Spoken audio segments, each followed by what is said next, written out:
ต้องร้องหมอขันไว้มุมตั้งเลยเตงินดีเสือนาถึงพอดเขาไม่เป็นโปสนับกันยาวหมอกปอนหอมกี่มาส่งน้องติดต้องเมื่อวันเฮาเสือกยอ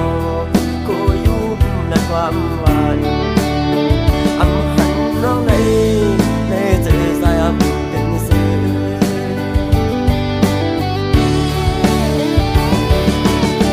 อันอยากกันก็ใส่ก็น้องลืมกว่าซื้อถึงเล่มองไว้กดมาหักเล่มองไปวันเงินสิบที่เขาเยาก็ยายันไกลมาก็ให้พูดถึง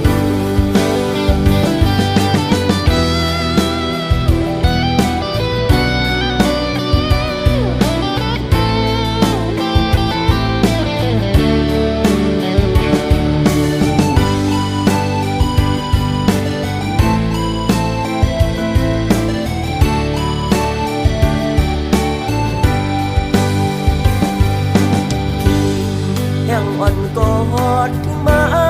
หน้าเมืองโมมืดดำต้องร้องหมอขันไว้มุมตั้งเลยเตงินดีเสือนาถึงพอดเขาไม่เป็นโปสนับกันยาวหมอกปอนหอมกี่มาส่งน้องติดต้องเมื่อวันเฮาเสือกยอก็ยุ่มในความหวานอำหันน้องในเจอสายอับเป็นเสือ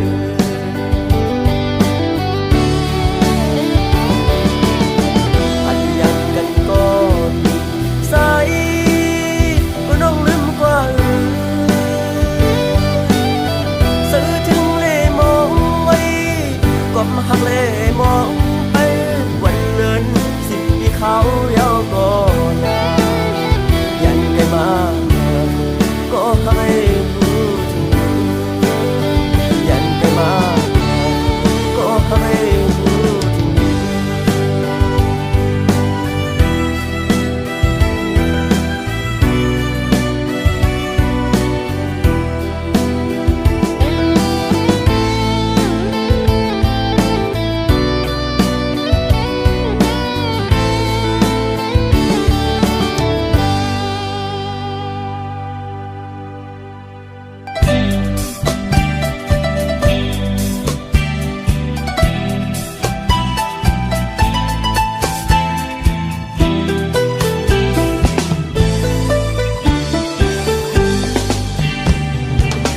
อยู่ใจไหลมาหันสาวนางก็นึง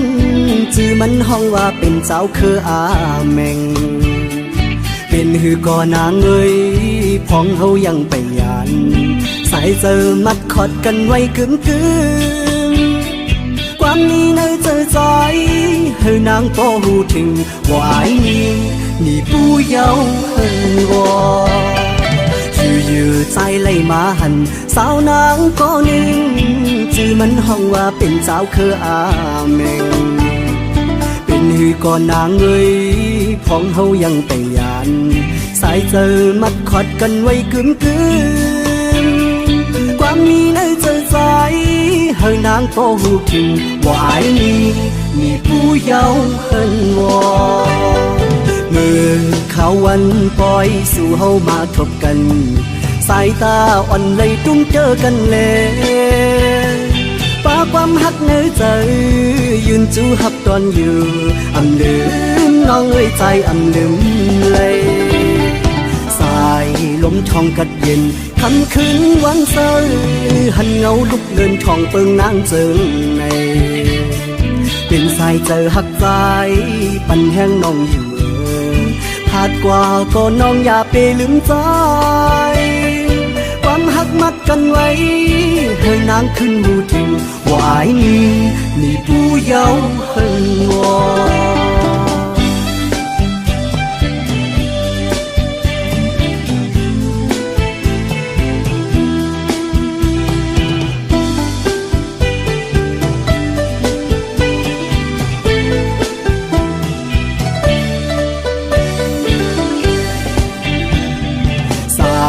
ลมทองกัดเย็นคำคืนวันเสาร์หันเงาลุกเลื่อนทองเปิงนางเจิงในเป็นสายเจอหักใจปันแห้งน้องอยู่ผาดกว่าก็น้องอย่าไปลืมใจความหักมักกันไว้ให้นางขึ้นรู้ถึงว่าอายนี่ผู้เยาว์เพิ่งวออยู่ใจไหลมาหันสาวนางก็นึง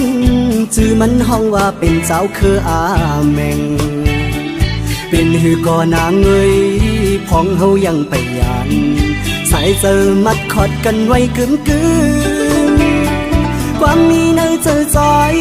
ให้นางพอหูถึงว่าอายนี่ผู้เยาว์เฮิงวอว่าอายนี่ผู้เยาว์เฮิงวอ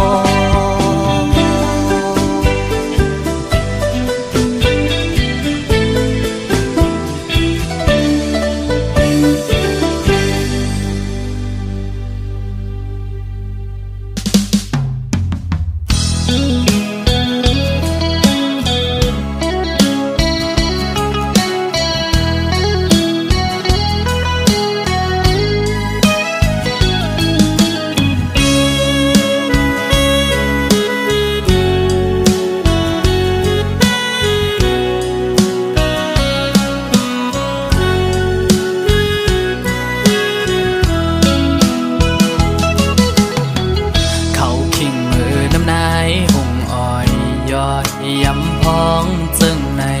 ด้วยไผ่เลอหันเมืองโมดันไว้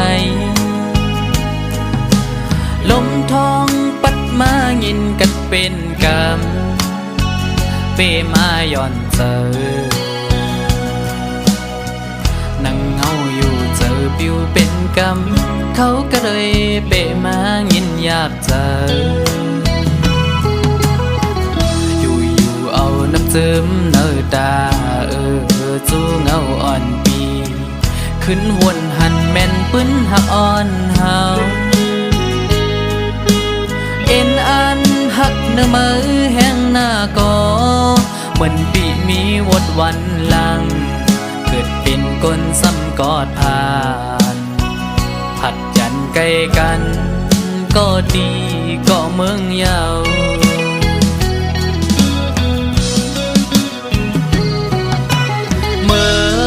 พ้องเตผัดยานกันยามนั้นปั่นคอมันความดีกันไว้อำปันเฮอสุดไว้ตั้งหักเขากึมมันกันต่อถึงฮอดวันใจปีไว้ปอขึ้นเตมองเปิดถ่ายอยู่บนเขายามสังไว้นั้นกินข้าวห่มกับน้ำตาเข้าสู่หลักใจมาน้องกบกูจำปัญญานั่งไปมิดไฟแดงจุกมาโคเจอใจเอาเจ็บมาหันถึงยามเมื่อเลว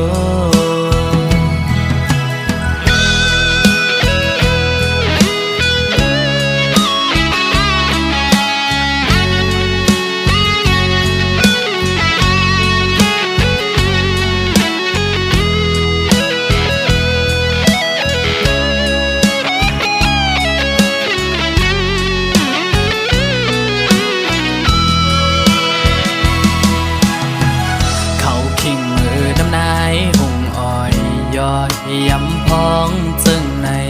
ด้วยไผ่เลอหันเมืองโมดันไว้ลมทองปัดมายินกันเป็นกำเปมาย่อนเจอนั่งเงาอยู่เจอปิวเป็นกำเขาก็เลยเปมายินอยากเจอเอาน้ำซึมเนื้อตาจูเงาอ่อนปีขึ้นวนหันแม่นปื้นหักอ่อนเฮาเอ็นอันหักเนื้อมือแห้งหน้าก็เหมือนปีมีวดวันหลังเกิดเป็น นซ้ำกอดผ่านผัดจันใกล้กันก็ดีก็เมืองยาว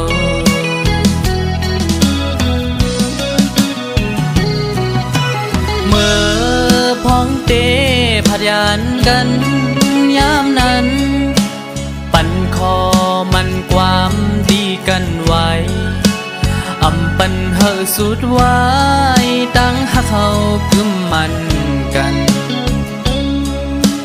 ต่อถึงฮอดวันใจปีไหวปอขึ้นตีมองเปิดถ่ายอยู่บนเขายามอำหึงสังไว้นั้นกินข้าวห่มกับน้ำตาเข้าสู่หลัดใจมาน้องกบกูจอมเปิ้นยาวนั่งไปมิดไฟแดงจกมาโหเจอใจเอาเจ็บมาหันถึงยามเมื่อเลวเขากัดเปมางินยาบเจอ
ไกลไปแปดใจเมื่อกว่าห่มเสาจมก็เมื่อนั้นนางน้องเอ๋ยวนตัวคืนลีเปปันตั้งใจไหลยาบเจอสุมหักในปอเตอเจอจางยองว่ามึงซ้ำออกยันไปแปรใจเมื่อเตหังใจในเสต่อเพิ่งมีมาในใจหมออยู่หมอเศร้าเข้าสืบจานปานกวนเยานางน้องเอ๋ยน้องอย่าเปไปใจ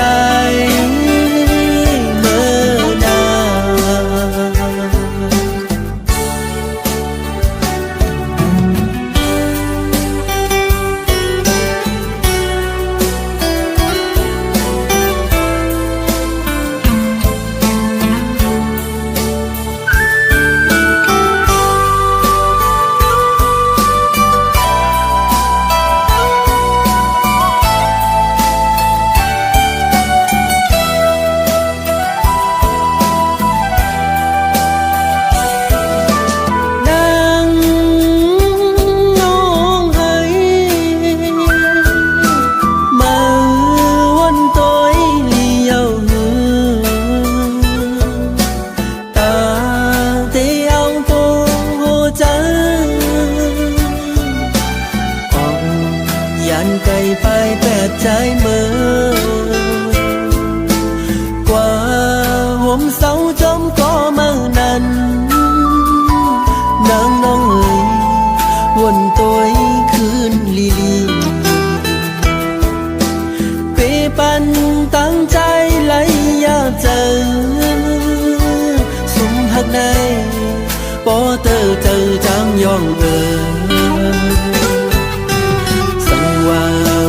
ซ้ำออกยันไปแปรใจ trái mơ tê hăng trái này sơ to phẳng âm ý mơ này trái âm mô dù âm mô sống âm khâu sược chát pan cuốn nhau nàng nông lì nông nhà bề bay trái mơ nào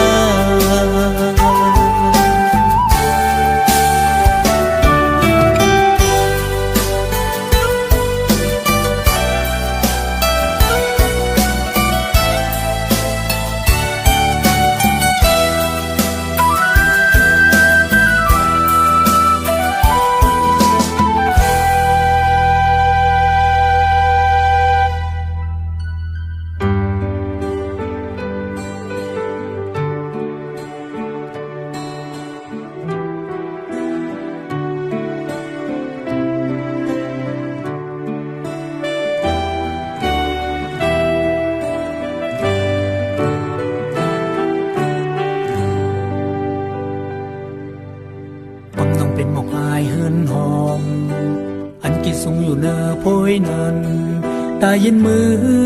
เต้าว่าโกปีฮือหาตีวนคืนเนื้อเส้นตั้งกว่าปีสาม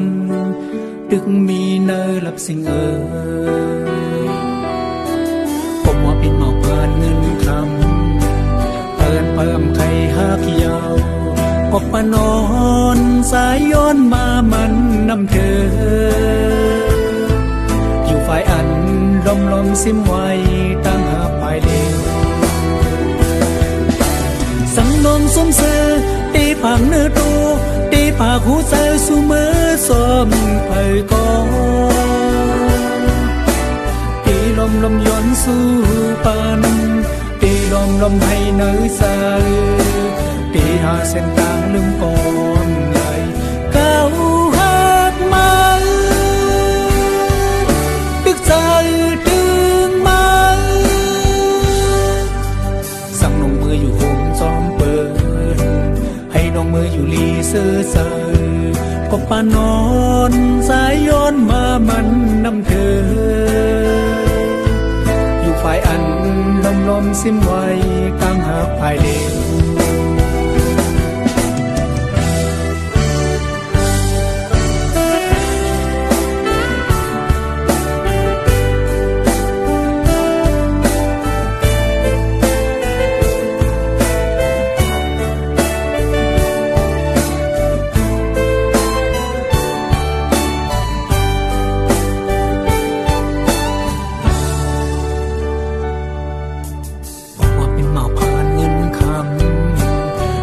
เพิ่มไข่หักยาว